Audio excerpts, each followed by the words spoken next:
sai cho sung rồi nè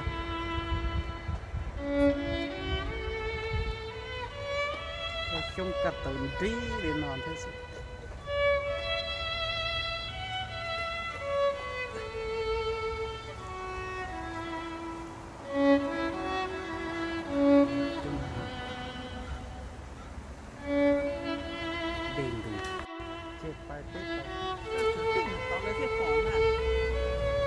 sai cho sung rồi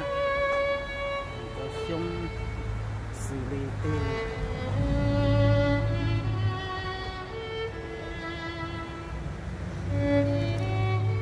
có số tụt cho nó chừng mua nát con nó chừng pha na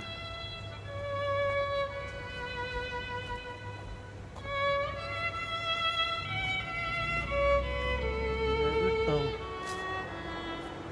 đã xuống cả từng đi xíu xử lý này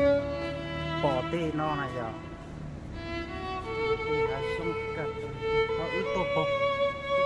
ta bị tôi ướt tô bị nó to này cho nên gì sai cho xong nó là xong mà cả từng đi thế xưa bây giờ tàu lên đã và ta xử nó nhon đã biết quốc ca nè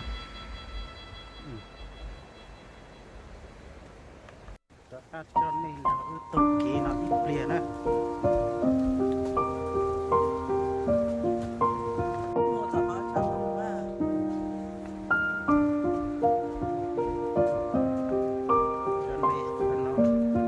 thế này bỏ chả chi thằng nó đâu có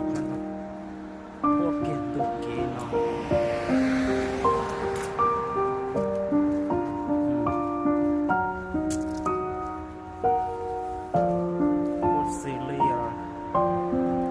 tin là nó còn nên bỏ tê nó thế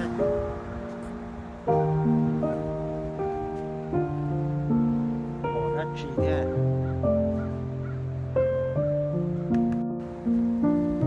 cho nên là tổ cho đó tổ tên nó thế hổ mà gì muốn chỉ cứ cố đâu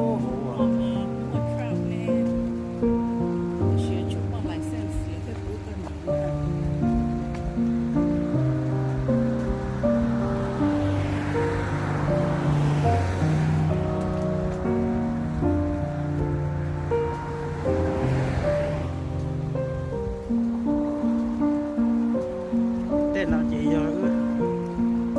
tụt chọt đây bông đường tụt đi ra họ nịt bỏ ra này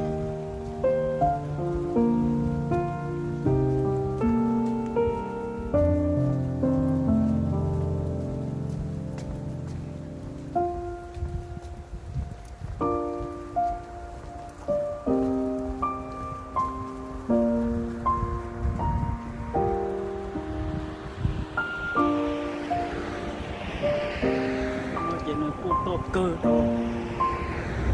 tôi cho nó tuồng đi kia trôn để nó tôi chờ tôi chôn chế để tôi đi nó nè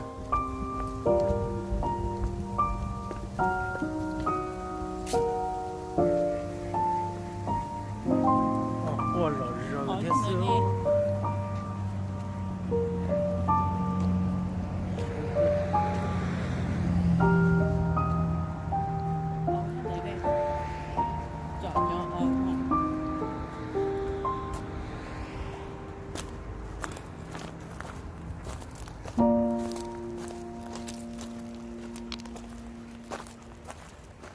nó rung cơ nữa chờ on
đi nào nữa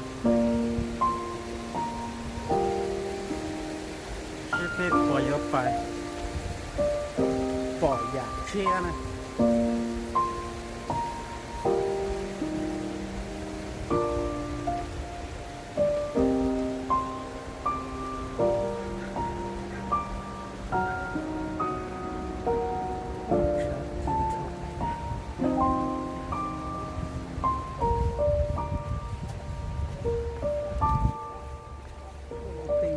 có số bà to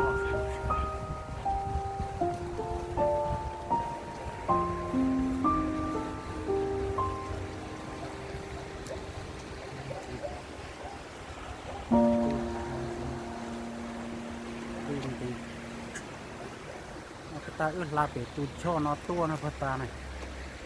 ướt la để nhiều cho nó tô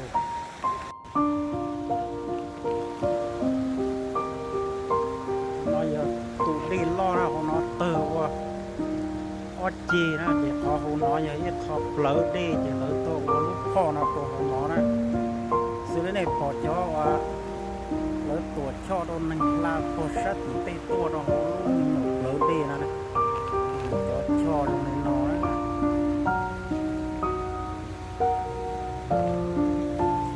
con này đồ gạo cho nó chung nó là tại sao nó bây giờ mù nó sẽ còn đi chảo phải luôn nó chung chung đi giữa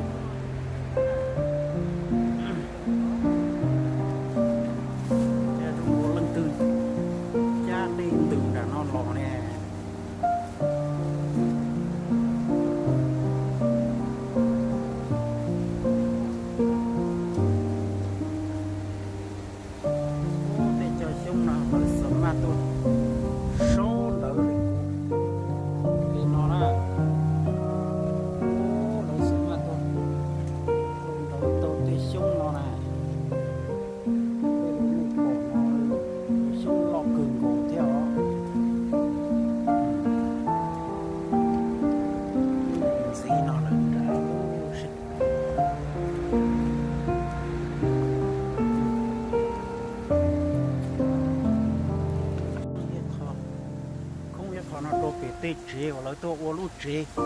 summer và nó giờ ít học pop nữa recreation tao lo thì sai luôn